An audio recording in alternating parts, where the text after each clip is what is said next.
Hi guys, இன்றைக்கி பார்க்க போகிறது ஒரு பெரிய விழாக்கு வச்சுக்காதீங்க. இன்றைக்கி கோயில் போகலான்னு கிளம்பிட்டோம். இங்கேனா துர்க்கை அம்மன் கோவிலுக்கு.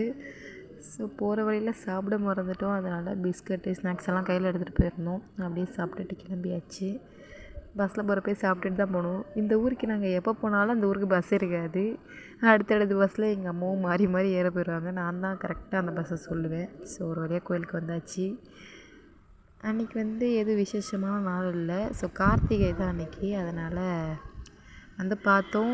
12 மணிக்கு மேலே ஆகிட்டனால நட சாத்திட்டாங்க. ஸோ ரொம்ப நேரம் வெயிட் பண்ணவும் முடியாதுன்ட்டு அப்படியே கிளம்பிட்டோம். நாங்கள் கொஞ்சம் நேரத்துலேயே பார்த்துட்டு ஏதோ அந்த எம்ச்சப்பழம்லாம் அரிஞ்சிட்டு அங்கே விளக்கு போடுறது. அப்புறம் இங்கே ஏதோ பூஜை பண்ணியிருந்தாங்க போல் வைகாசி விசாகத்துக்கு. அதை பார்த்தேன்.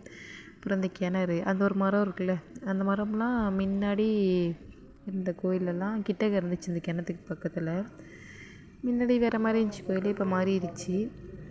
அப்புறம் இது அம்மன் அந்த குழந்தைங்கள தவழ்கிற இடம்னு சொல்லுவாங்க. தத்து பண்ணி கொடுக்குறவங்களாம் அதெல்லாம் தான் கொடுப்பாங்க.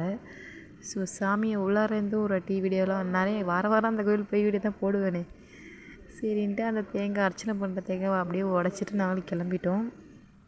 இதில் உடச்சி பார்த்தா அங்கே பாருங்கள், கரெக்டாக அர்ச்சனை பண்ணுறதுக்கு உடச்ச மாதிரியே கரெக்டாக சரிப்பாதியாக உடஞ்சிருக்கு. பூவையும் போட்டு கிளம்பியாச்சு லேட் ஆகுதுன்ட்டு. ஸோ அப்படியே பட்டுக்கோட்டைக்கு தான் அதுக்கப்புறம் வந்துட்டோம். பட்டுக்கோட்டை தாண்டி தான் பாலத்தடி. ஸோ அப்படி தான் போகிறது. அதுதான் அந்த ஏரியா எனக்கு ரொம்ப பிடிக்குங்க. அதனால தான் போகிறது. அப்புறம் பட்டுக்கோட்டையில் ஒரு ஜூஸை போட்டுட்டு லெமன் சோடான்னு அம்மா சொன்னாங்க. ஸோ அதில் பார்த்தா ஒரு இனிப்பே இல்லை, ஒரு சோடா மட்டும் ஊற்றி கொடுத்துருக்கானுங்க. சரி சாப்பாடுக்கு என்ன பண்ணுறது, வீட்டுக்கு போக லேட்டாகுன்ட்டு அங்கேயே ஹோட்டலில் வாங்கியாச்சு. ஸோ அது ஒரு 200 வாங்கினாலும் தரமாக இருந்துச்சு. நல்லா செஞ்சு கொடுத்துருந்தாங்க. வெஜ்ஜும் இருக்குது, நான்வெஜ் இருக்குது அந்த கடையில். அப்புறம் நம்ம கோயிலே சார்ஜர் போட்டுட்டு அப்படியே அங்கேருந்து கொஞ்சம் பக்கத்துலேயே இன்றைக்கி கார்த்திகைனால் முருகன் கோயில் போயிட்டு வந்தேன். போயிட்டு மறுபடியும் அம்மா கூடயே திரௌபதி அம்மன் கோயில், நம்ம குலதெய்வ கோயிலுக்கே அப்புறம் வீட்டுக்கு கிளம்பிட்டோங்க.